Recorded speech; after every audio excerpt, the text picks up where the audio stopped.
পুজো শেষ হয়ে গেছে কিন্তু আমার কেনাকাটা এখনও শেষ হয়নি। আজকে আবারও একটা পার্সেল চলে এসেছে। এটাও আমি শাড়ি অর্ডার করেছিলাম।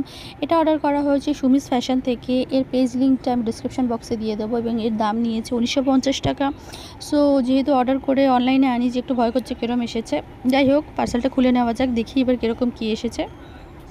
যদিও মনে হচ্ছে শাড়িটা ঠিকঠাকই এসেছে। আমি একটা মেরুন কালারের মাশরু ছোটো বুটার একটা শাড়ি অর্ডার করেছিলাম। শাড়িটা দেখতে পাচ্ছ খুব সুন্দরই মনে হচ্ছে, ভেরি নাইস। আর এবার এর মেটেরিয়ালটা একটু দেখে নিতে হবে। শাড়িটার কালারটা তো খুব সুন্দর হয়েছে, প্যাকেজিংটাও ভালো, খারাপ না। ডেলিভারিটা অন টাইম হয়ে গেছে। এবার এর পালা হচ্ছে ফেব্রিকটা দেখে নেওয়ার, যে কতটা সফট। বাহ, এটা খুব সুন্দর, খুব সফট শাইনি বডি হ্যাগিং ম্যাটেরিয়াল।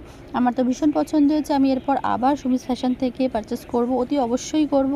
এবং সুমিত্রা দি, যার কাছ থেকে আমি শাড়িটা নিয়েছি, thank you so much Sumitra the.